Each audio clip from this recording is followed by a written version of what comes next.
The silver moon cast long shadows across the dusty main street of Silver Creek as Rosalind Montgomery descended from her private coach, the rustle of her expensive silk gown drawing the eyes of every man within earshot. At 25, she was not only the wealthiest woman in Colorado Territory, but also the most sought after, having inherited her late father's silver mining empire in 1871, a fact that brought suitors from every corner of the frontier like bees to honey. Rosalind lifted her chin as she made her way toward the town's only hotel, ignoring the familiar stares. Her high-necked traveling dress was the latest fashion from New York, and her auburn hair was styled in an elegant coiffure beneath a modest hat adorned with a single feather. The journey from Denver had been long, but she maintained her composure as befitting a woman of her station. "Miss Montgomery, what a delightful surprise!" The booming voice of Bernard Harrington, the town's bank owner, called out as he hurried across the street. "Had I known you were arriving today, I would have arranged a proper welcome." Rosalind offered a polite smile. "Mr. Harrington, good evening. I prefer to travel without fanfare." Of course, of course." He removed his hat and bowed slightly. "May I escort you to the hotel?" "I insist on carrying your valise."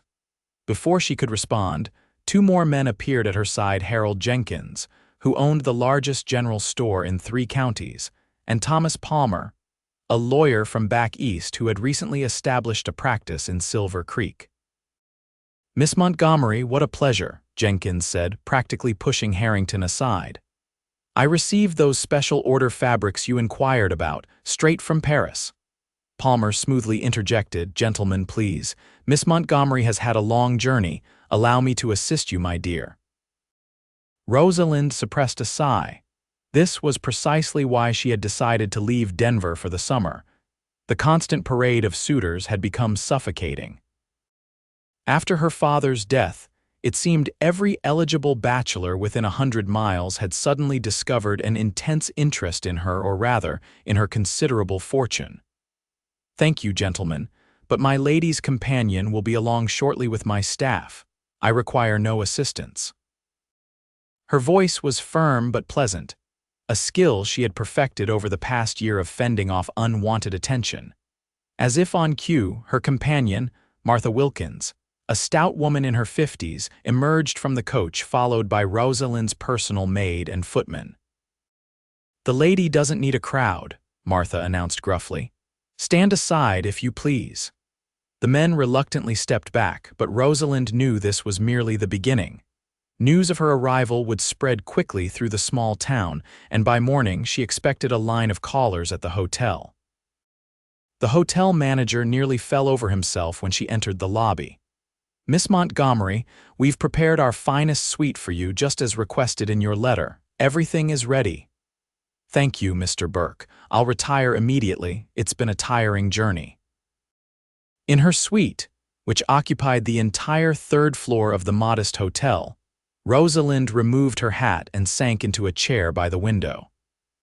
The town of Silver Creek spread out before her, a single main street lined with wooden buildings, a few side streets with modest homes, and beyond that, the wild expanse of Colorado Territory, mountains rising majestically in the distance. "Will there be anything else, miss?" Her maid asked after unpacking her essentials. "No, thank you, Eliza. You may retire." Alone at last, Rosalind allowed her shoulders to slump. Denver society had become unbearable after her father's passing. The constant scrutiny, the barely concealed greed in the eyes of her suitors, the whispers behind fans at every social gathering.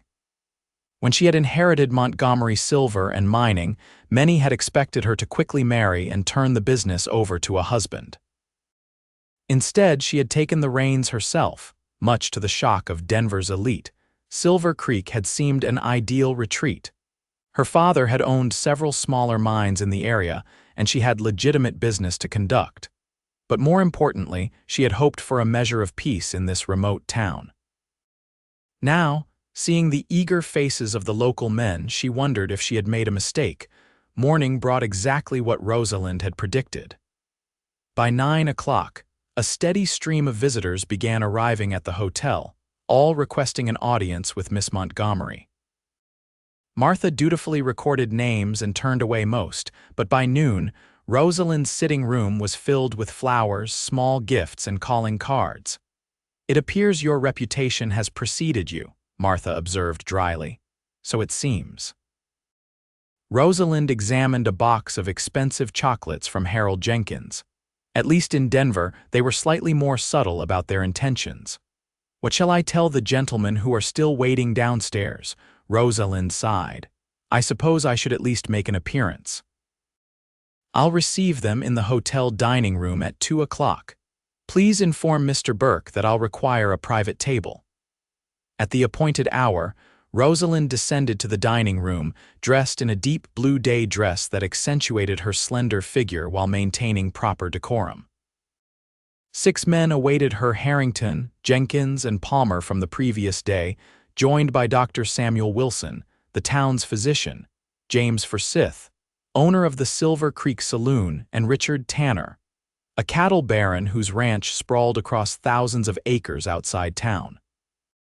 Each man rose as she entered, and for the next hour, Rosalind engaged in what could only be described as a group courtship.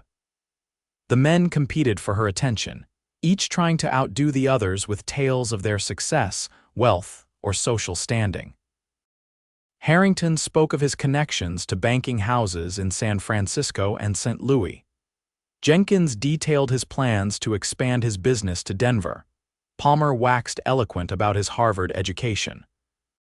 "Miss Montgomery," Tanner said, his voice drowning out the others, "you must allow me to show you my ranch.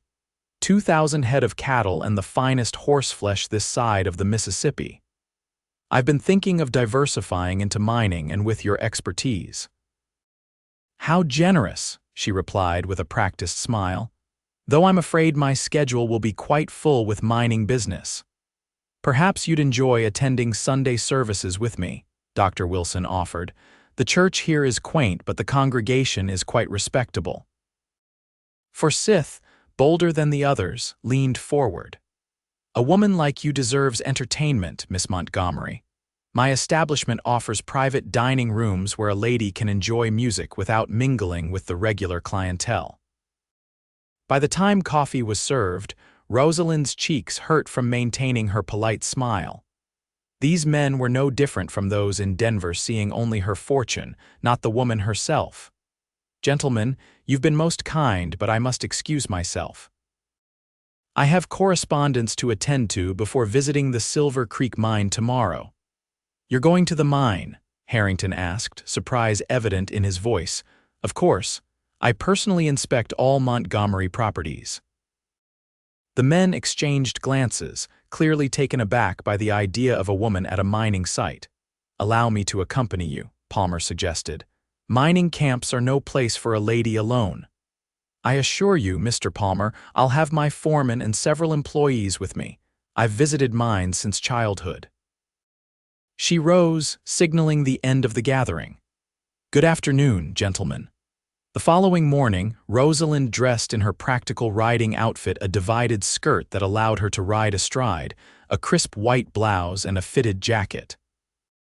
It was still feminine but far more suitable for a mine inspection than her usual attire. Martha, as always, voiced her disapproval. "Your father may have allowed such behavior, but people will talk, Miss Rosalind." "People already talk, Martha. I'd rather give them something worthwhile to discuss." She pulled on her leather gloves. "Besides, I can hardly inspect mining operations in a bustle and corset." The Silver Creek mine was located 3 miles outside town. Rosalind rode her own horse, accompanied by her father's longtime foreman, Gregory Peterson, and 2 guards employed by the company. As they approached the mine entrance, she noted with satisfaction that operations appeared well managed. The stamp mill was functioning efficiently, and the workers seemed properly equipped. "Production has increased 15% since we installed the new crushing machinery," Peterson explained as they dismounted, "though we've had some trouble with water seepage in the lower tunnels." "Show me," Rosalind instructed, ignoring the surprised looks from miners not accustomed to seeing a woman at their workplace, let alone the owner herself. For the next 2 hours, Rosalind inspected operations, reviewed logs, and discussed improvements with Peterson. She was in her element here, away from the social constraints of town. Her father had raised her to understand every aspect of the mining business, education that had proven invaluable when she unexpectedly inherited everything at 24. As they emerged from the mine shaft, Rosalind noticed a solitary rider approaching from the west, not from the direction of town, but from the open range. The rider moved with the easy grace of someone born to the saddle, guiding his horse at a relaxed pace across the rugged terrain. "Who's that?" she asked Peterson. The foreman squinted against the sun. "Looks like Quinn Ryder. He works over at the Lazy S Ranch most of the time, but he does odd jobs around these parts." As the rider drew closer, Rosalind could make out a lean man with broad shoulders, wearing a well-worn cowboy hat pulled low over his face. Unlike her suitors in town with their frock coats and polished boots, this man was dressed for work: faded denims, a simple cotton shirt, and a leather vest weathered by sun and rain. "Miss Montgomery," Peterson said, "may I present Quinn Ryder?" "Quinn, this is Miss Rosalind Montgomery, owner of the mine." The cowboy removed his hat, revealing a face bronzed by the sun, with laugh lines around his eyes despite his apparent youth. He couldn't have been more than 30. His hair was the color of wheat, and his eyes were a startling blue against his tanned skin. "Madam," he said, his voice deep but soft, "didn't mean to interrupt. I brought those cinches Peterson ordered for the pack mules." "You're not interrupting at all, Mr. Ryder," Rosalind replied, suddenly aware of how dusty she must look after her mine inspection. "Just Ryder, madam, or Quinn. Nobody much stands on ceremony with me." He smiled, and Rosalind was struck by the genuine warmth in that smile, so different from the calculated charm of her usual suitors. "Quinn does leather work when he's not wrangling cattle," Peterson explained. "Best craftsman in the territory." Quinn shrugged off the compliment. "It passes the time during the winter months." He reached into his saddlebag and produced several beautifully crafted leather cinches. "Made these special with double stitching for the heavy loads your mules carry." As Peterson examined the leatherwork, Rosalind found herself studying the cowboy. There was something refreshingly unpretentious about him. He spoke directly but respectfully, without the fawning deference she had come to expect from men who wanted something from her. "These are excellent," she said, running her fingers over the smooth leather. "Did you learn this craft back east?" Quinn chuckled. "No, madam, never been east of the Mississippi. Learned from an old Mexican vaquero who took pity on a skinny kid who couldn't rope worth a damn but had steady hands for detailed work." "Mr. Ryder is being modest," Peterson interjected. "His leatherwork sells for top prices in Denver when he can be bothered to send it there."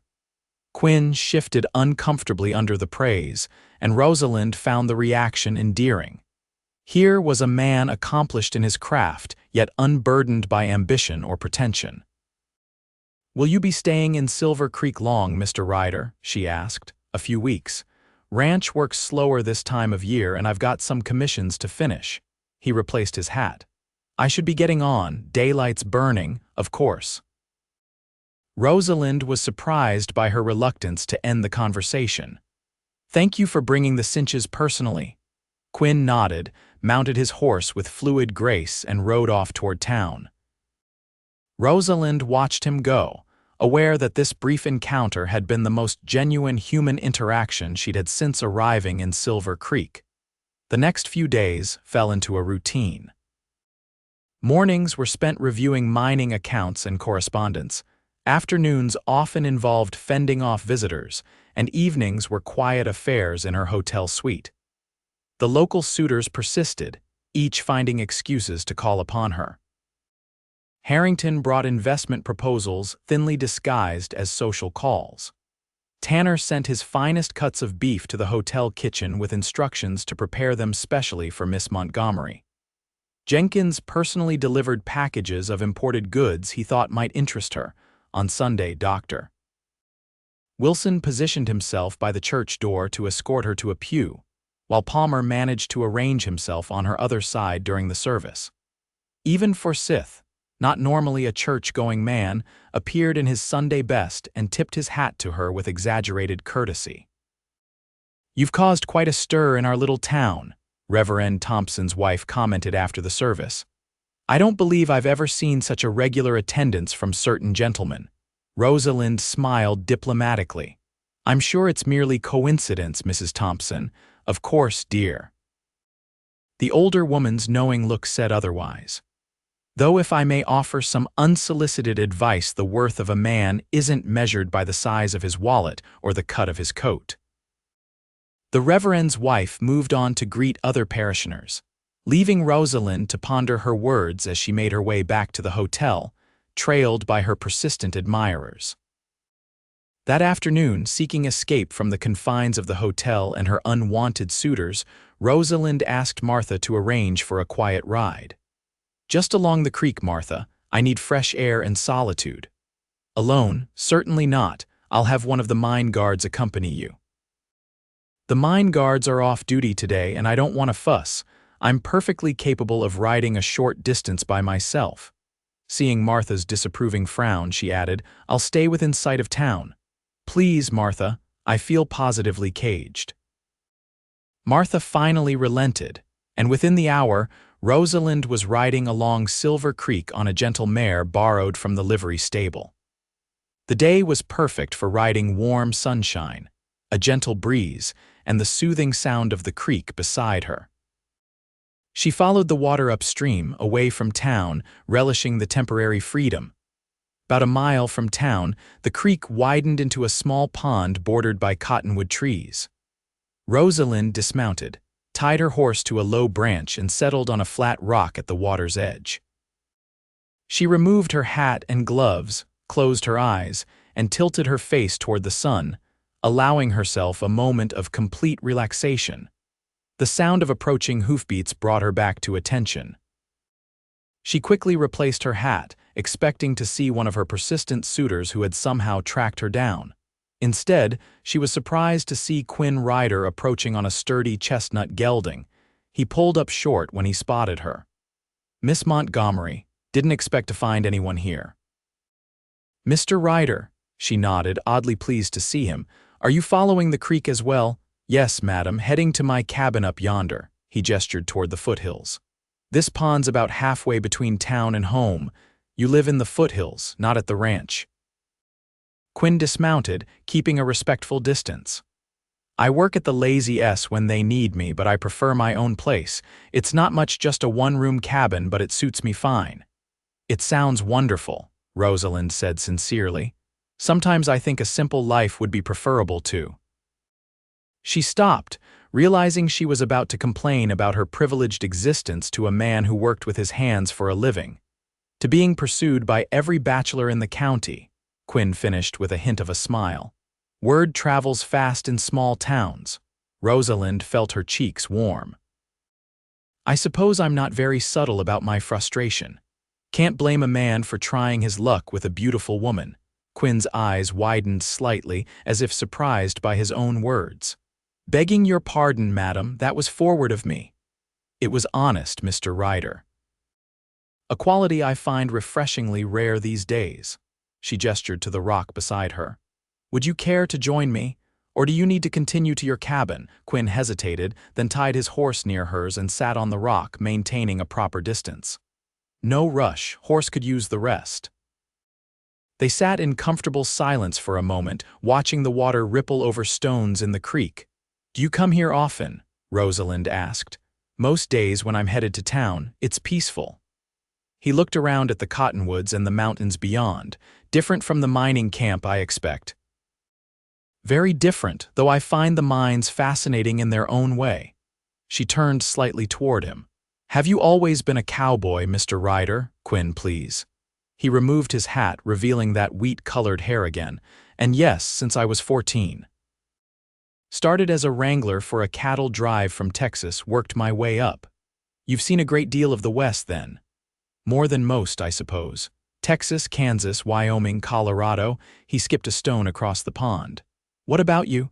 I heard you're from Denver, but your accent sounds Eastern. Rosalind smiled, surprised by his perception.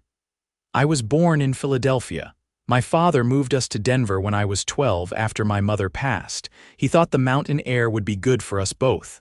I'm sorry about your mother. His sympathy seemed genuine, not practiced. Thank you.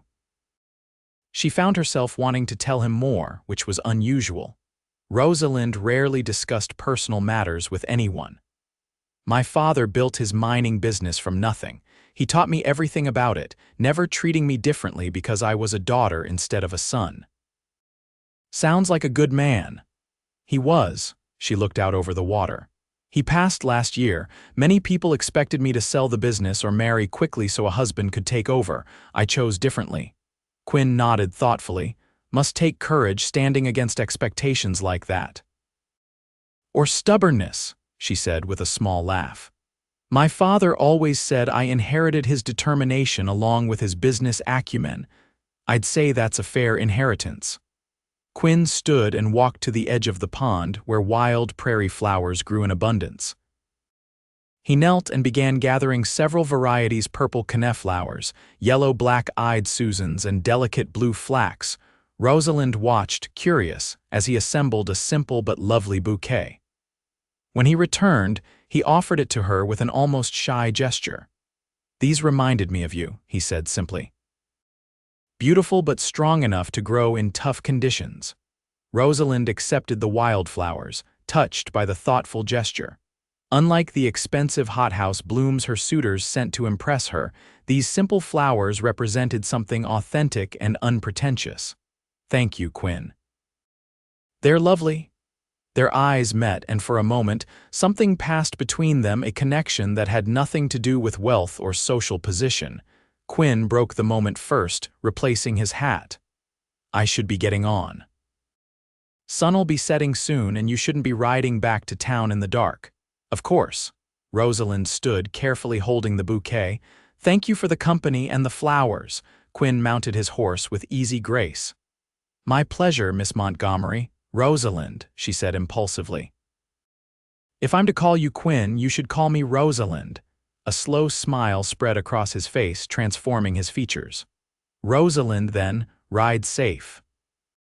He tipped his hat and rode off toward the foothills, leaving Rosalind standing by the pond, the wildflowers clutched in her hand, and an unfamiliar warmth spreading through her chest. The ride back to town gave Rosalind time to reflect on her encounter with Quinn. There was something different about him, a quiet confidence that had nothing to prove, a genuineness that stood in stark contrast to the calculated charm of her usual suitors. By the time she reached the hotel, she had convinced herself not to read too much into their conversation or the gift of wildflowers. Quinn was simply being kind to a stranger, nothing more. Her resolution was tested the following morning when Martha entered her suite carrying a small leather pouch. This was delivered for you, Martha said, her curiosity evident. Not from any of your usual admirers. Rosalind opened the pouch to find a delicately crafted leather bookmark, the edges tooled with a pattern of wildflowers similar to those Quinn had given her. There was no note, but she knew immediately who had sent it. It's beautiful, she murmured, indeed. And who might it be from? Martha asked, peering over her shoulder. Just someone I met at the mine. Rosalind tucked the bookmark into the novel on her bedside table, aware of the warmth in her cheeks. Martha raised an eyebrow but said nothing more as she began laying out Rosalind's clothes for the day. That afternoon, during her usual meeting with Peterson to discuss mine operations, Rosalind found herself asking casually about Quinn. Ryder, he's a good man, keeps to himself mostly. Peterson scratched his beard thoughtfully. Came to these parts about 5 years ago. Works hard, doesn't cause trouble. Folks respect him, though he's not one for social gatherings. I was impressed by his leatherwork, Rosalind said, trying to sound merely interested in a local craftsman. Peterson nodded. Best I've seen. He's made belts, saddles, even fancy book covers for folks as far away as San Francisco. Could make a good living at it if he wanted, but he seems to prefer the cowboy life, moving between jobs. Has he family in the area? None that I know of. Never speaks of family at all. Peterson gave her a curious look. Why the interest in Ryder, if you don't mind my asking? Just curiosity about local artisans, Rosalind replied, perhaps too quickly. I like to know about the people connected to Montgomery operations, even tangentially. Peterson seemed unconvinced but nodded respectfully. Of course, Miss Montgomery. For the next few days, Rosalind found her thoughts returning to Quinn despite her best efforts. She carried out her business duties, met with her persistent suitors as courtesy demanded, and attended a small dinner party hosted by the town's mayor. Through it all, she found herself comparing each interaction to her brief conversations with the cowboy, finding the social niceties increasingly hollow by contrast.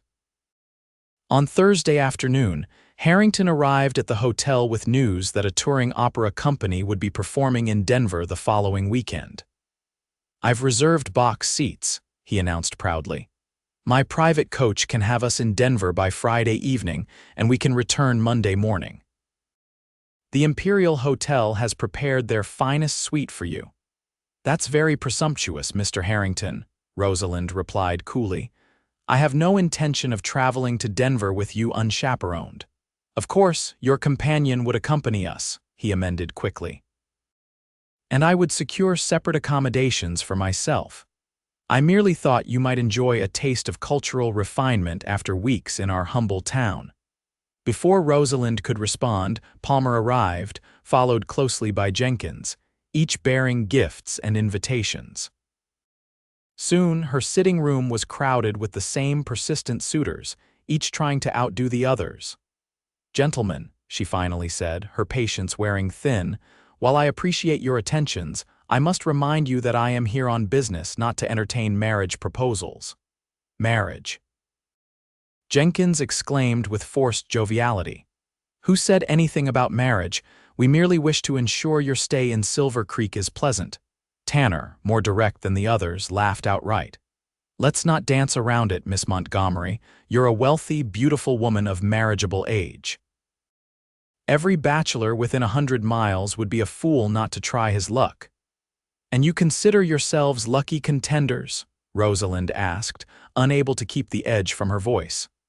We're the most prominent men in the county, Harrington replied, straightening his waistcoat. Successful, established, any woman would be fortunate to make a match with one of us. I see. Rosalind stood, signaling the end of the visit. Then you must understand that I, too, am successful and established. I have no need for a husband to secure my position or fortune. The men exchanged glances, clearly taken aback by her frankness. Now, if you'll excuse me, gentlemen, I have correspondence to attend to. After they departed, Rosalind stood by the window, watching as they gathered on the street below, likely discussing their failed attempts to win her favor. She felt suffocated by their persistent attention, their obvious designs on her wealth thinly disguised as admiration. On impulse, she changed into her riding outfit. Martha, I'm going for a ride. Again, but it's nearly 4 o'clock. I'll be back before dark. I need air and solitude. Martha sighed but didn't argue, having learned that Rosalind was as stubborn as her father when she set her mind to something. This time, Rosalind rode with purpose, following Silver Creek upstream toward the pond where she had met Quinn.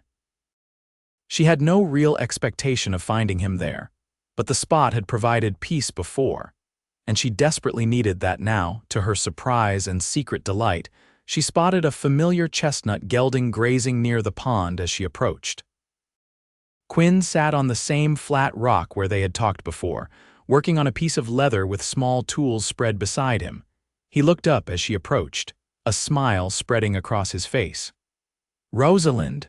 The sound of her name in his deep voice sent an unexpected flutter through her chest. Quinn, I hope I'm not disturbing your work. Not at all. He set aside his tools and stood as she dismounted. Everything all right? You look troubled. Rosalind secured her horse and joined him by the rock. Just the usual parade of suitors, each more determined than the last to convince me of his worthiness. And none succeeding. There was no judgment in his question, only genuine curiosity. They're not interested in me, Quinn. They're interested in Montgomery silver and mining. She sat on the rock with a sigh. Before my father died, these same men barely acknowledged my existence. Now they can't seem to leave me alone. Quinn resumed his seat, picking up the piece of leather he'd been working on, a small coin purse with an intricate pattern of leaves and vines. Can't say I blame them for noticing you, but a man ought to see the woman, not just her circumstances. Exactly. Rosalind watched his hands as he worked the design into the leather with practiced precision. What are you making? Just a small purse. Thought the design might appeal to you. He looked up, those blue eyes meeting hers directly. I liked your bookmark then, very much. It was a thoughtful gift. She touched her riding jacket where she had tucked the bookmark into an inner pocket, carried like a talisman. You're very talented. Quinn shrugged modestly.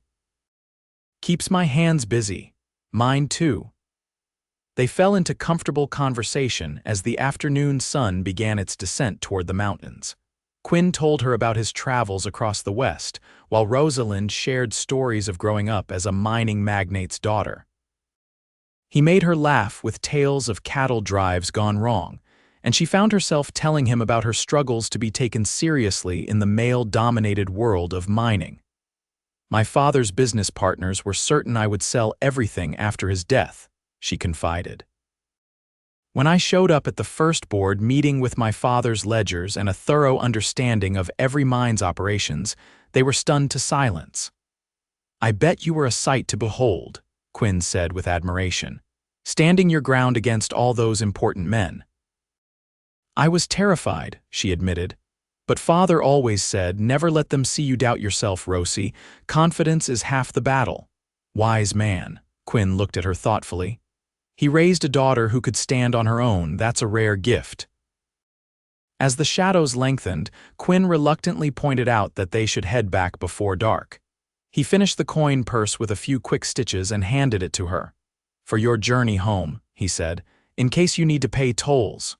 Rosalind laughed, accepting the gift. Are there highwaymen on the road to Silver Creek I should know about? Not likely, but a prepared traveler never wants for options. His smile was warm, his eyes crinkling at the corners. They rode together until the path split, one fork leading to town, the other continuing toward Quinn's cabin in the foothills. Will you be in town tomorrow? Rosalind asked, trying to sound casual. I've got some deliveries to make at the general store, might be there around midday. Perhaps I'll see you then. Quinn tipped his hat. I'd like that, Rosalind. As she rode back to Silver Creek, Rosalind realized she was smiling. For the first time in months, perhaps longer, she had enjoyed a conversation without calculating motivations or maintaining proper reserve. Quinn spoke to her as a person, not an heiress. He listened when she talked and shared his own thoughts without pretense.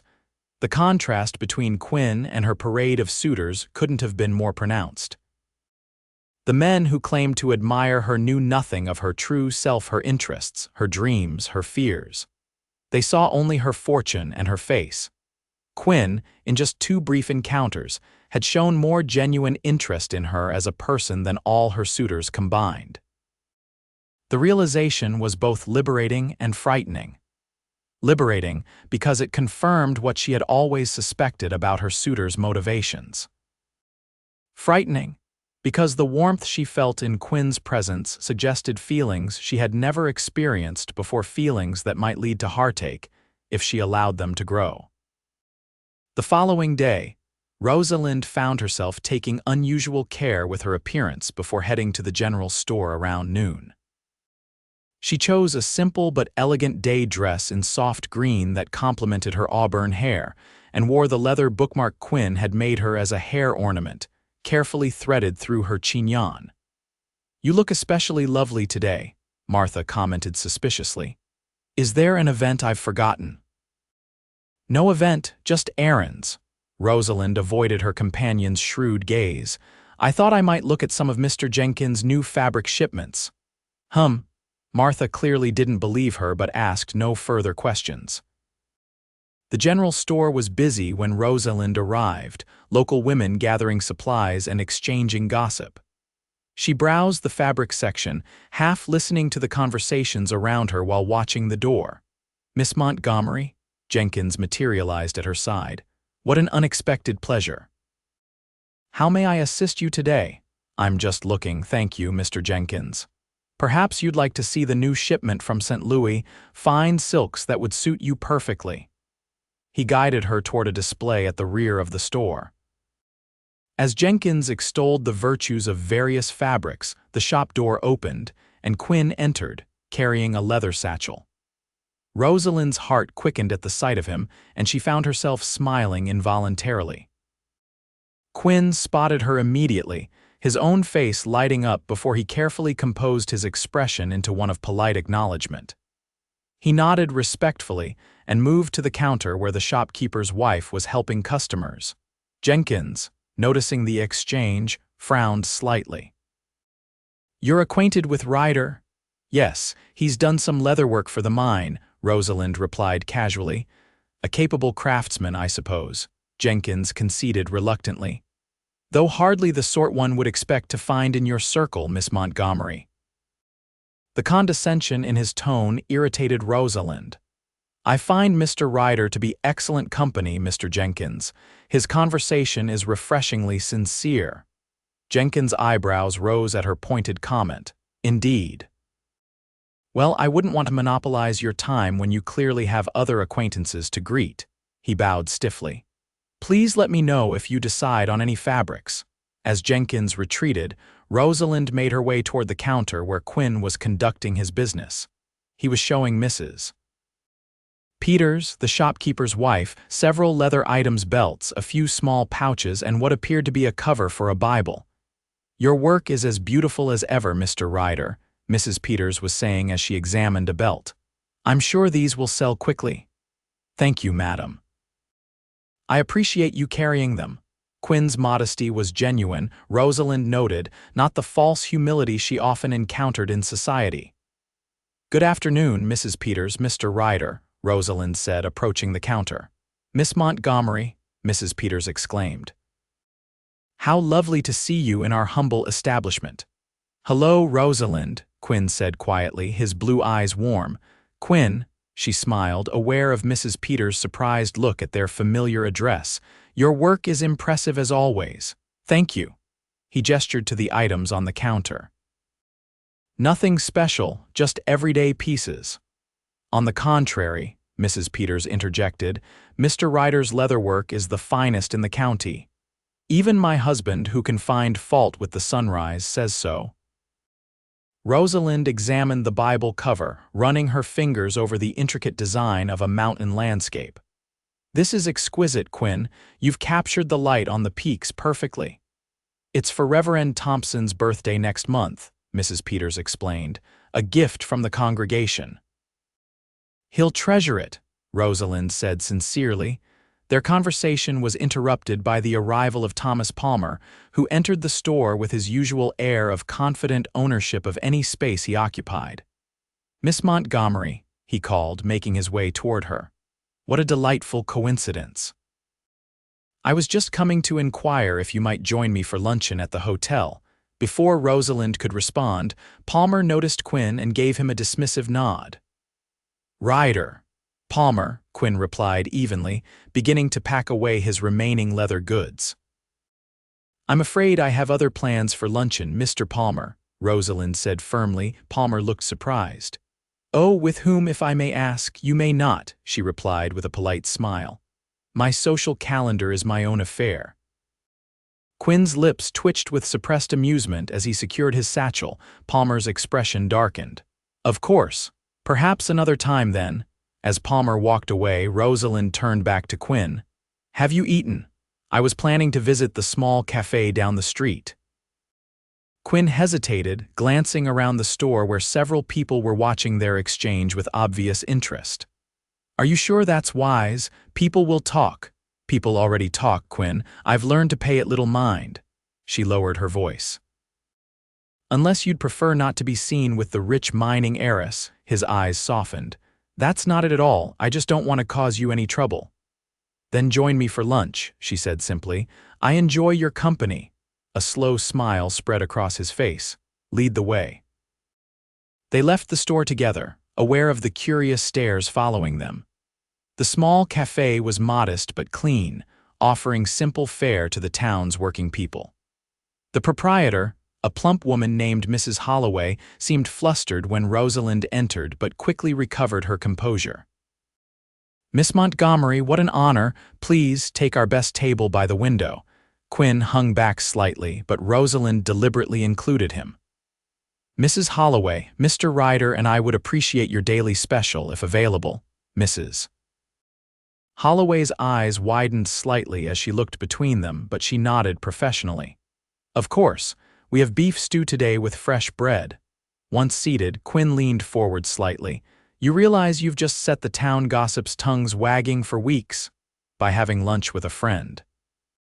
How scandalous, Rosalind replied with mock severity before breaking into a smile. Honestly, Quinn, I'm tired of having my every move scrutinized and judged. If I can't choose my own luncheon companion, what freedom do I have? Fair point. He relaxed slightly. Though I'm honored to be counted as a friend. Their meal arrived, and they fell into easy conversation. Quinn told her about his morning's work and his plans to repair fences at the Lazy S Ranch the following week. Rosalind shared news from her Denver office and her ideas for improving working conditions at the Silver Creek mine. You're different from most mine owners I've met, Quinn observed. Most see workers as tools, not people. My father taught me that a mine is only as good as the men who work it. She broke a piece of bread. Treating them fairly isn't just moral, it's good business. Loyal workers are careful workers, and careful workers mean fewer accidents and more productivity. Quinn nodded approvingly. Wise perspective. As they finished their meal, Rosalind became aware of a growing commotion outside. Looking through the cafe window, she saw a crowd gathering in the street around what appeared to be an arriving stagecoach. What's happening? She asked Mrs. Holloway, who had come to refill their coffee.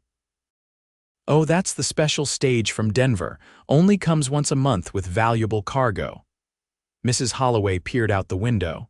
Looks like they've got extra guards today, must be carrying something important. Quinn frowned, watching the scene outside. That's odd. They don't usually bring the monthly payroll until next week. As they watched, several armed men surrounded the stage while others unloaded heavy boxes and carried them toward the bank.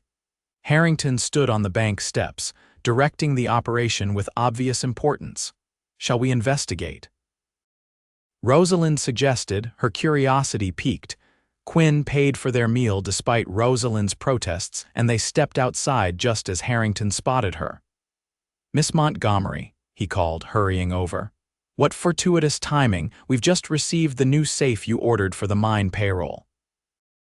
Rosalind blinked in confusion.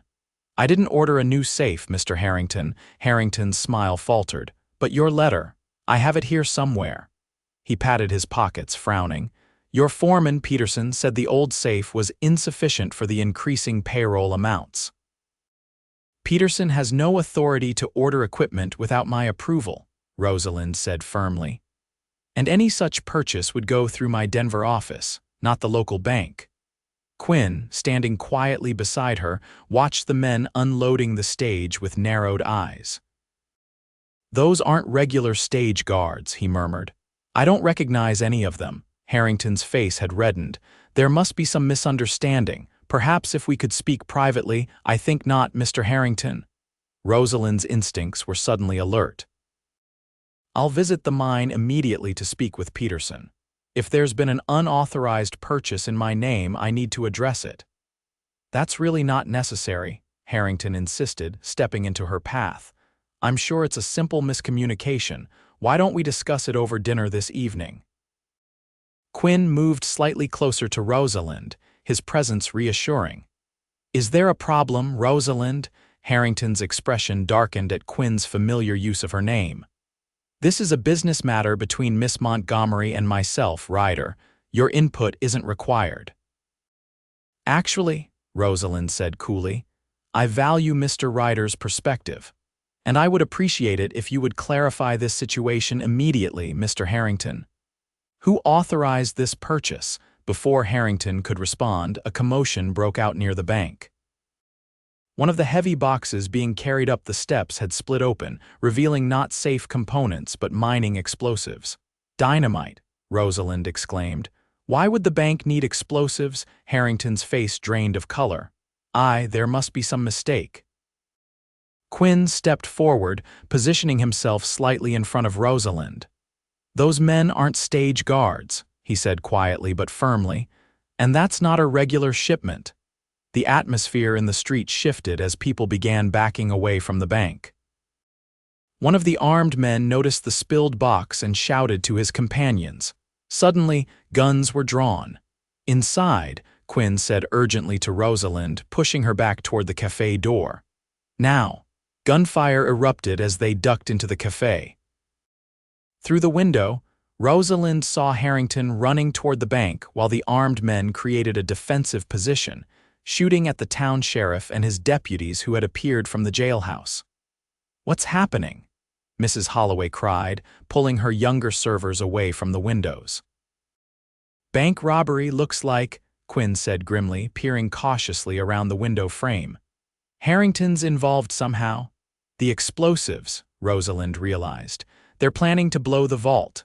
Silver Creek's bank vault was known throughout the county for its modern security features. Harrington had often boasted of the imported steel doors and complex locking mechanism that protected the town's wealth. "We need to get you somewhere safe," Quinn said, turning to Rosalind. "Is there a back door, Mrs. Holloway?" The cafe owner nodded. "Through the kitchen." Quinn took Rosalind's arm. "Let's go. Those men are professionals, and I don't like the odds for the sheriff." As they moved toward the kitchen, more shots rang out, followed by a thunderous explosion that rattled the cafe windows. Screams and shouts filled the street as people scattered for cover.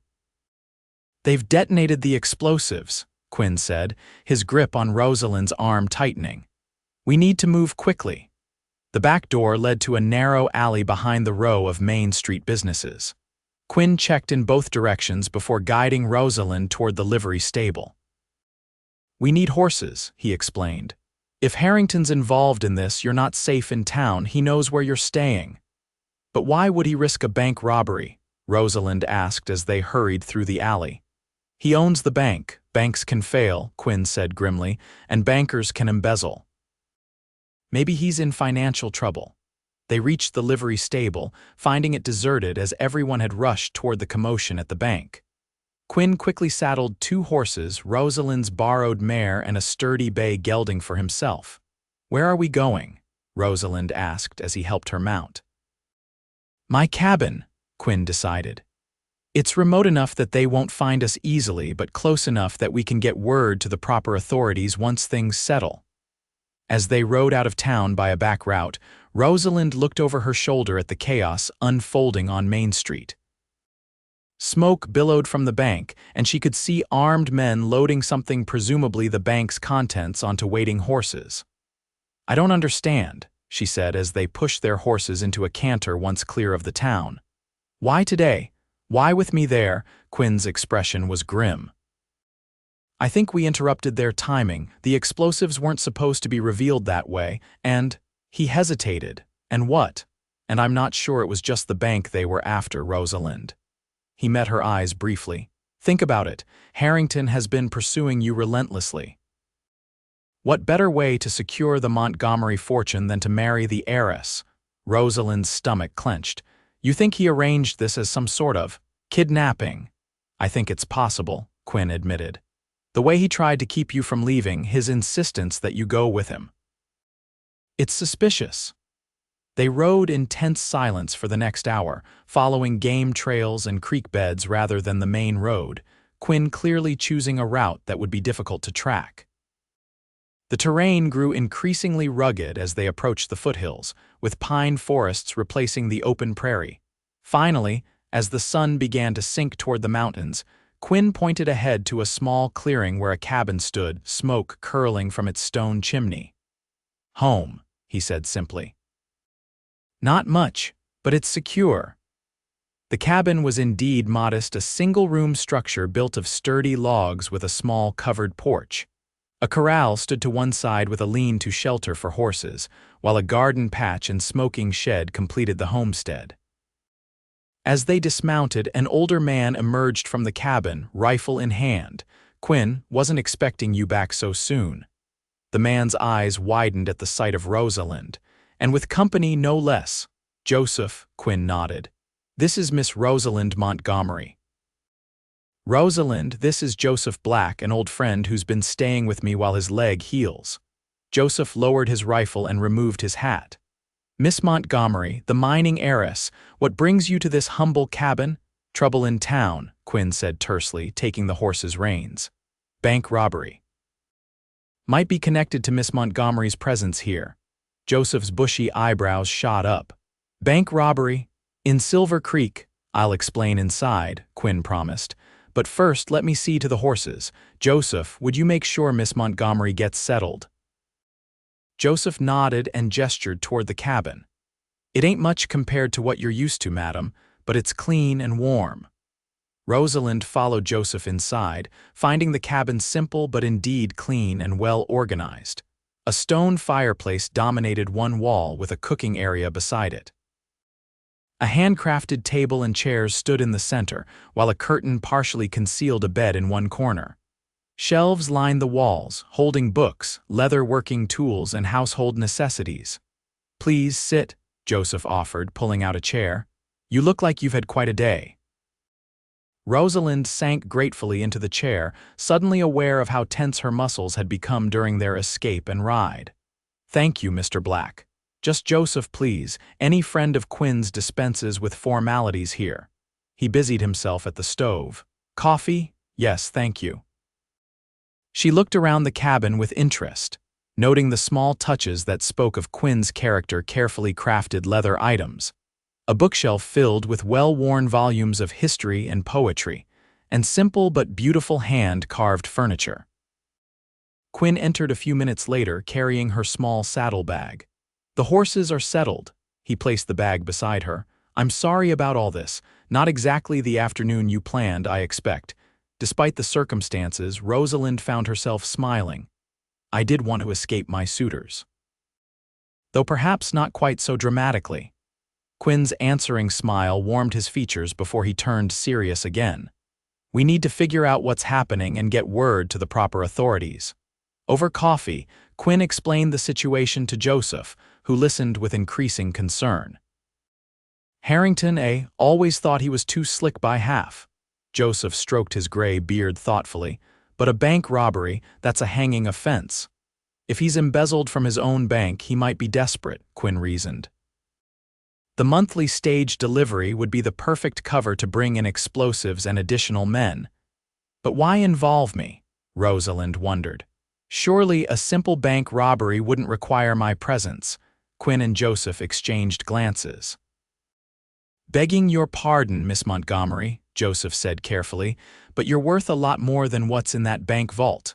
"Kidnapping," Quinn confirmed her earlier fear. With the chaos of a robbery as cover, Rosalind felt a chill despite the warm cabin. "That's why he was so insistent I go with him." "And why he seemed so agitated when you were leaving town with me instead," Quinn added. "We need to get word to the federal marshal," Joseph said. "Bank robberies under their jurisdiction. Nearest office is in Denver, though." Quinn nodded. "I'll ride out at first light. The telegraph office in Pine Junction is closer than Silver Creek and less likely to have been compromised if Harrington has accomplices." "You can't go alone," Rosalind protested. "If these men are as dangerous as you believe, I know these mountains better than they do," Quinn assured her. "And Joseph will stay here with you. He may have a bad leg, but he's the best shot in 3 counties. Joseph patted his rifle affectionately. "That's a fact. Anyone comes sniffing around here uninvited will regret it." As evening fell, Joseph prepared a simple but hearty meal of venison stew and cornbread. The men's easy camaraderie included Rosalind naturally, and despite the dangerous circumstances, she found herself relaxing in their company. After dinner, Joseph excused himself to sleep in the lean-to, insisting that Rosalind take the bed while Quinn would use his bedroll near the fire. Once alone, Quinn pulled out a map and began plotting his route to Pine Junction. Rosalind watched him work, struck by his calm competence in a crisis. "Thank you," she said softly. Quinn looked up, his blue eyes questioning. "For what? For helping me? For risking yourself?" She gestured around the cabin. "For sharing your home." "You do the same," he said simply, as if it were the most natural thing in the world to risk one's life for a person they'd only recently met. "I'm not sure all my high society friends would agree with you," she replied with a wry smile. "Most of them believe self-preservation is the highest virtue." Quinn set aside the map and moved to sit across from her at the table. "Then they're not true friends. A person's worth isn't measured by how they behave when things are easy." In the warm glow of the oil lamp, his face was open and honest without pretense or calculation. Rosalind found herself drawn to that authenticity, so rare in her experience. "I've been surrounded by suitors since my father died," she said quietly. "Men who claim to admire me, to want to protect and cherish me. Yet I never felt that any of them saw me the real me, not just the Montgomery heiress." Quinn's gaze held her steadily. "Their loss. The real Rosalind is worth knowing."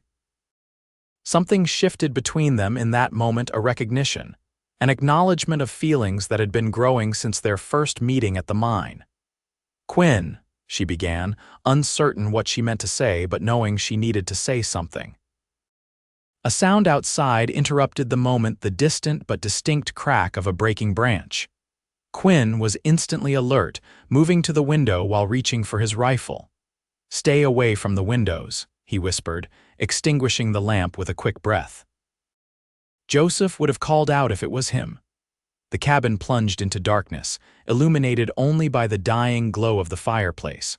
Rosalind's heart pounded as she listened for further sounds. Quinn moved silently to the door, rifle ready. He eased it open a crack, peering into the darkness. After a tense moment, he relaxed slightly. "Dear," he said quietly, closing the door. "Just passing through." The tension in the room eased, but the interrupted moment had passed. Quinn relit the lamp, though keeping it dimmed. "We should get some rest," he suggested, practical again. "I need to leave before dawn." Rosalind nodded, suddenly aware of the impropriety of their situation alone in a remote cabin, far from chaperones or societal constraints. Yet she felt safer with Quinn than she had with any of her respectable suitors in Denver. "The bed's yours," Quinn said, spreading his bedroll near the fire. "I'll be comfortable here." "Thank you," she said, gathering her composure. "For everything, no need for thanks. Get some sleep, Rosalind." Despite the day's events and the uncertainty ahead, Rosalind found herself drifting off quickly, lulled by the crackling fire and the reassuring presence of Quinn nearby. She woke briefly before dawn to the quiet sounds of Quinn preparing to leave. In the gray light filtering through the cabin's small windows, she watched as he checked his rifle and packed provisions for his journey. "Be careful," she whispered when he noticed her awake. He came to her bedside and after a moment's hesitation took her hand. "I will. Joseph will keep you safe until I return." "It's you I'm worried about," she admitted. Quinn's fingers tightened around hers. "I'll be back before you know it. Trust me." "I do," she realized with surprise. "I trust you completely." Something flickered in his eyes, warmth, determination, and something deeper. He raised her hand to his lips, pressing a gentle kiss to her knuckles. "That's worth more than gold to me." Then he was gone, the cabin door closing quietly behind him. Rosalind lay awake, listening to the sounds of him saddling his horse and riding away, wondering when this cowboy with his quiet strength and honest heart had become so important to her. The next 2 days passed with excruciating slowness. Joseph proved to be excellent company, entertaining Rosalind with stories from his and Quinn's adventures while keeping a vigilant eye on their surroundings. He taught her to shoot Quinn's spare revolver, impressed by her steady hand and quick learning. "Quinn said you were smart," Joseph commented as she successfully hit 3 targets in a row, "but he didn't mention you were a natural with a gun." "My father believed women should know how to defend themselves," Rosalind explained, reloading as he'd shown her. "Especially in mining towns where trouble often follows money." On the morning of the 3rd day, they heard hoofbeats approaching. Joseph immediately positioned himself by the window with his rifle while directing Rosalind to take cover. "It's Quinn," he announced with relief after peering outside. "And he's not alone." Rosalind rushed to the door as Quinn dismounted, accompanied by a stern-looking man wearing a U.S. Marshal's badge. Relief flooded her at the sight of Quinn safe and unharmed. "Marshal Carter," Quinn introduced the newcomer. He was already in Pine Junction investigating another matter. "Miss Montgomery," the marshal tipped his hat. "Ryder here has told me quite a story. I've sent telegrams to Denver and to the county sheriff. We'll get to the bottom of this." Over a hasty breakfast, Marshal Carter outlined what they knew. The bank robbery had indeed taken place, with Harrington and 5 other men escaping with both cash and securities. 2 of the sheriff's deputies had been wounded in the gunfight, though thankfully none killed. "The interesting part," the marshal said, "is that Harrington was asking about you, Miss Montgomery, claimed you'd been kidnapped by a dangerous outlaw, one Quinn Ryder." Quinn's jaw tightened. "Convenient story, indeed," the marshal agreed, but the sheriff wasn't buying it. "Said he'd seen you 2 leave town together voluntarily. Plus, several townspeople reported hearing Harrington trying to prevent you from leaving." "So what happens now?" Rosalind asked. "Now we ride to Silver Creek," Marshal Carter said firmly. "I have men coming from Denver, but we can get statements and begin the investigation. Harrington and his accomplices won't have gone far not with that much money to transport." "Is it safe for Miss Montgomery to return?" Joseph asked, concern evident in his voice. "Safer with us than anywhere else," the marshal assured him. "Besides, from what Ryder tells me, she's not one to hide while others fight her battles." Rosalind smiled gratefully. "You're quite right, Marshal." The ride back to Silver Creek took most of the day, with the marshal insisting on careful progress and constant vigilance. Rosalind rode beside Quinn, drawing comfort from his steady presence. "Thank you for coming back for me," she said quietly when they paused to rest the horses. "Did you think I wouldn't?" His voice held a note of surprise. "No," she admitted. "I knew you would. That's what frightened me most, that you'd put yourself in danger for my sake." Quinn's eyes softened. "Some things are worth the risk, Rosalind." The town was subdued when they arrived, the damaged bank building a stark reminder of the violence that had erupted. People stopped to stare as they rode down Main Street, the marshal's badge drawing attention and Quinn's presence beside Rosalind causing whispers. Sheriff Davis met them outside his office, relief evident on his weathered face. "Miss Montgomery, thank the Lord you're safe. We've been searching everywhere."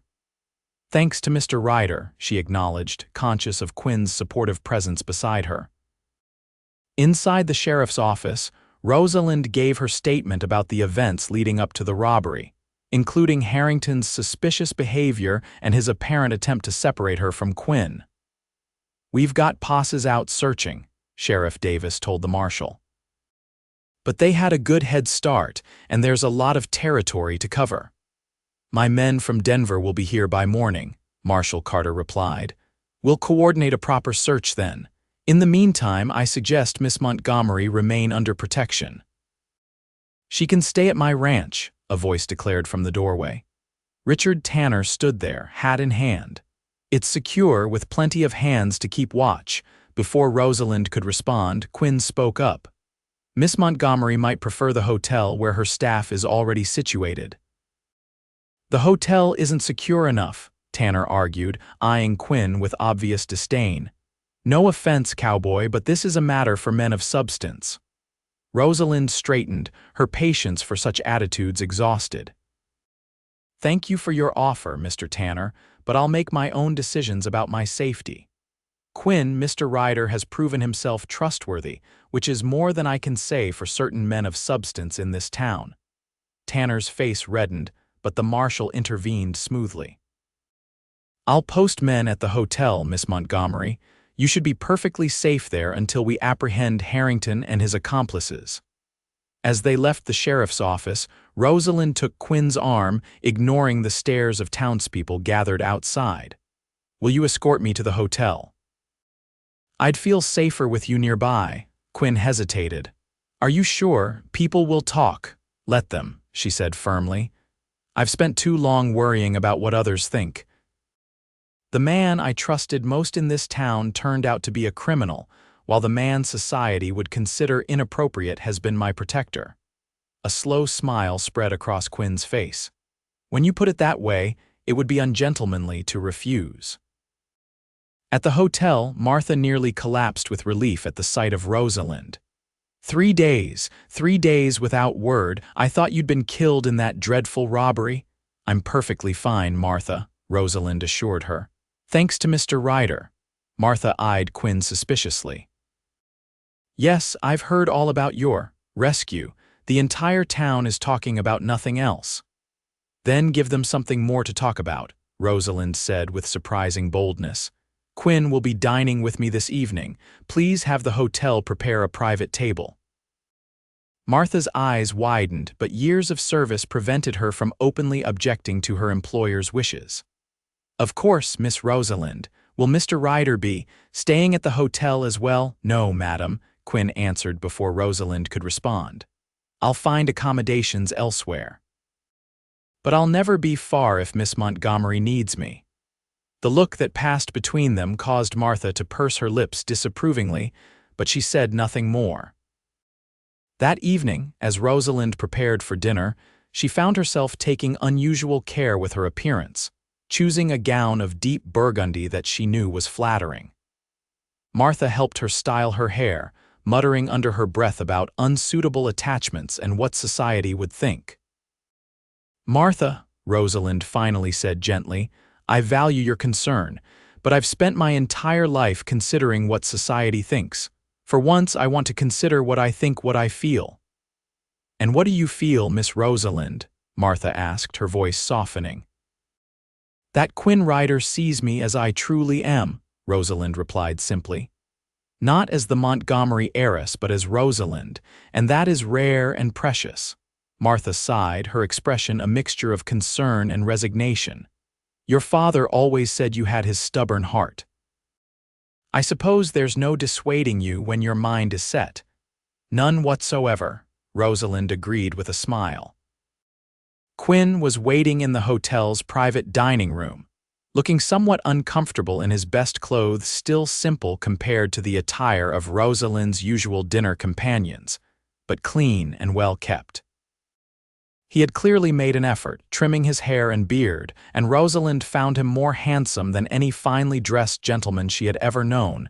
He rose when she entered, his eyes widening appreciatively. You look beautiful, he said simply. Thank you. She took the seat he held for her. You clean up rather well yourself, Cowboy. The dinner passed pleasantly, their conversation flowing easily despite the unusual circumstances.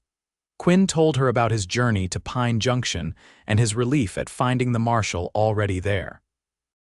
Rosalind shared her unexpected enjoyment of learning to shoot under Joseph's tutelage. He says I'm a natural, she said with pride, though I hope never to need the skill. It's good knowledge to have, Quinn replied. The West isn't always kind to those unprepared for its dangers. As they enjoyed coffee after their meal, Quinn grew more serious. Rosalind, once this business with Harrington is resolved, what then? Will you return to Denver? The question hung between them, weighted with unspoken implications. I had planned to, she admitted, but plans can change. Quinn nodded slowly. And what might change them? Rosalind met his gaze directly. A reason to stay, perhaps. Before Quinn could respond, the door opened and Marshal Carter entered, his expression grave. Sorry to interrupt, but there's news. We've captured 2 of Harrington's men trying to book passage on the eastbound train. They've implicated several others, including, he hesitated, glancing at Quinn. Including who, Marshal? Rosalind prompted. Thomas Palmer, the Marshal said. Apparently he and Harrington had financial troubles stemming from bad investments. They saw the robbery as a way out and your presence in town as an added opportunity. So I was right, Quinn said grimly. They did plan to kidnap you. It appears so, Marshal Carter confirmed. One of the men confessed they had a cabin prepared in the mountains where they intended to hold you until your company paid a ransom. Rosalind shuddered at how close she had come to such a fate. And Harrington himself, still at large, but we have leads. It's only a matter of time. The Marshal tipped his hat. I'll leave you to your evening, but I wanted you to know we're making progress. After he departed, a heavy silence fell between them. If you hadn't been with me that day, Rosalind said quietly, if you hadn't noticed something was wrong. Quinn reached across the table to take her hand. But I was, and I did. No sense dwelling on what might have been. His touch was warm and reassuring, his calloused fingers a testament to a life of honest work. Rosalind found herself wondering what it would be like to have those hands hold hers every day, to build a life with this man who had risked everything to protect her. Quinn, she began hesitantly, when I mentioned a reason to stay, I meant you. His blue eyes widened slightly. Rosalind, I'm a simple cowboy. I have my cabin, some leather working skills, and not much else. I'm a woman who's tired of being valued for her inheritance rather than herself, she interrupted. A woman who's found someone who sees beyond the Montgomery name and fortune. Quinn's expression softened. From the moment I met you at the mine, I knew you were different. Not because of your wealth or position, but because of your spirit, your determination to make your own way in a world that expects women to be decorative and compliant. And from the moment you gave me those wildflowers by the pond, she replied, I knew you were different too. A man who appreciates beauty not for its value but for its essence. His thumb traced gentle circles on the back of her hand. People will talk, the mining heiress and the cowboy. It's not exactly a conventional match. Let them talk, Rosalind said with newfound conviction. I've spent my life trying to please others, my father, Denver society, business associates. Just once I want to please myself. Quinn's smile was slow and warm like sunrise over the mountains. And what would please you, Rosalind Montgomery? This, she said, and with a boldness that would have scandalized Denver society, she leaned across the table and pressed her lips to his in a gentle but unmistakable kiss. When she pulled back, Quinn's eyes were bright with emotion. If that's what pleases you, I'm more than happy to oblige. Again and again. The week that followed was filled with developments both in the investigation and in Rosalind's personal life. Harrington was captured trying to cross into Wyoming territory, the stolen money recovered except for what had been spent bribing accomplices. The town of Silver Creek buzzed with the scandal, particularly when Palmer's involvement came to light. Through it all, Quinn remained by Rosalind's side, a steady presence as she gave testimony, identified stolen securities, and dealt with the barrage of questions from authorities and curious townspeople alike. Their growing closeness did not go unnoticed, with reactions ranging from approval to outright disapproval. It's not proper, Martha insisted one evening as Rosalind prepared to join Quinn for a walk along the creek.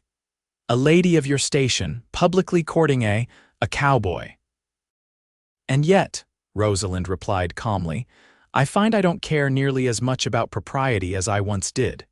Quinn Ryder is more of a gentleman than most men I've known who claim the title. But your position in Denver society will survive, Rosalind finished firmly. And those who can't accept my choices aren't friends worth keeping. Martha sighed in resignation. Your father always said you had his stubborn streak. I suppose there's no dissuading you once your mind is made up. None whatsoever, Rosalind confirmed with a smile. Now help me with this shawl. Quinn is waiting. Their evening walks became a ritual, a time for private conversation away from curious eyes. On this particular evening, they followed the now familiar path to the pond where they had first truly connected. "It seems fitting to return here," Quinn said as they settled on their usual rock by the water. "This is where it all began, in a way, with wildflowers," Rosalind remembered with a smile. "Such a simple gift, yet more meaningful than all the expensive presents my suitors had given me." Quinn took her hand, his expression turning serious. "I've been thinking about the future, Rosalind. Your life is in Denver with your company and responsibilities. Mine is here with my cabin and occasional ranch work." Rosalind's heart tightened. "Are you suggesting we're too different to find a common path?" "No," he said quickly. "I'm suggesting that I don't want to be another man who asks you to give up what matters to you. Your father built that company for you, trusted you to run it. I would never ask you to abandon that legacy." Relief washed over her. "And I would never ask you to abandon the life you've built, the independence you value." "So where does that leave us?" Quinn asked softly. Rosalind considered for a moment. "Perhaps with a compromise. I could base myself in Silver Creek part of the year, travel to Denver when necessary for business. The mining operations here need oversight anyway. And I could expand my leather working," Quinn suggested. "There's demand for quality pieces in Denver. I could travel with you, establish connections there." "You do that?" Rosalind asked, touched by his willingness to adapt. "For you?" His blue eyes met hers with unwavering sincerity. "I'd learn to dance at fancy balls and drink tea with my pinky extended if that's what it took." Rosalind laughed at the image. "I don't require quite that level of sacrifice. Just be yourself, Quinn. That's who I fell in love with." The words slipped out naturally, but once spoken, hung in the air between them. Quinn's expression softened, his eyes reflecting the last golden rays of the setting sun. "Say that again," he requested quietly. "I love you," Rosalind repeated, the truth of it filling her with certainty. "Not for what you have or what you can give me, but for who you are, a man of integrity, kindness, and courage." Quinn gathered her hands in his. "I love you too, Rosalind Montgomery. Have since you stood in the mine in your practical riding outfit, giving orders with more authority than most men I've known." His confession brought a warmth that spread through her entire being. "We make an unlikely pair, don't we? The mining heiress and the cowboy." "The most interesting stories are never about likely pairs," Quinn replied with a smile. "And I intend for our story to be very interesting indeed." He reached into his pocket and withdrew a small object, offering it in his palm, a delicately crafted leather ring, tooled with tiny wildflowers. "It's not gold or diamonds," he said with a hint of uncertainty. "Just something I made while thinking of you, a placeholder, until I can offer you something more traditional if you'll have me." Rosalind took the leather ring, examining the exquisite craftsmanship and the love evident in every detail. "It's perfect, Quinn, more precious than any diamond because you made it with your own hands." She slipped it onto her finger, finding that it fit perfectly. "Yes," she said simply. "I'll have you, Quinn Ryder, leather ring and all." The joy that transformed his face was worth all the whispers and disapproval they might face. Quinn pulled her into his arms and sealed their commitment with a kiss that promised a lifetime of genuine love and partnership. As the summer days stretched into autumn, Silver Creek watched with fascination as the unlikely romance between Rosalind Montgomery and Quinn Ryder blossomed into a formal engagement. The trial of Bernard Harrington and his accomplices became secondary news compared to the story of the wealthy heiress, who chose a simple cowboy over her many prominent suitors. Their wedding the following spring was a blend of simplicity and elegance held outdoors beside the pond where Quinn had first given Rosalind wildflowers. She wore a gown of cream silk, her auburn hair adorned with the same prairie blooms that had begun their courtship. Quinn stood tall and proud in a new suit, though he'd refused to replace his well-worn boots, much to Martha's dismay. Joseph served as Quinn's best man, while Rosalind's oldest friend from Denver stood as her maid of honor. The guest list included everyone from mine workers to Denver society figures, creating perhaps the most diverse social gathering Silver Creek had ever seen. As they exchanged vows beneath an arch twined with wildflowers, Rosalind wore both the simple leather ring Quinn had crafted and the gold band he'd insisted on providing as well. 2 rings, she had declared, for our 2 worlds that are becoming one. True to their compromise, they divided their time between Quinn's expanded cabin in the foothills, now a comfortable home with a proper workshop for his leather crafting, and a townhouse in Denver, where Rosalind could conduct business. His leather work gained recognition in Denver's elite circles, while her mining innovations brought prosperity to Silver Creek. And each spring, no matter where they were or what obligations demanded their attention, Quinn brought Rosalind Wildflowers a simple gift that had won the heart of a woman surrounded by suitors who offered everything except what she truly needed: to be seen, valued, and loved for herself alone.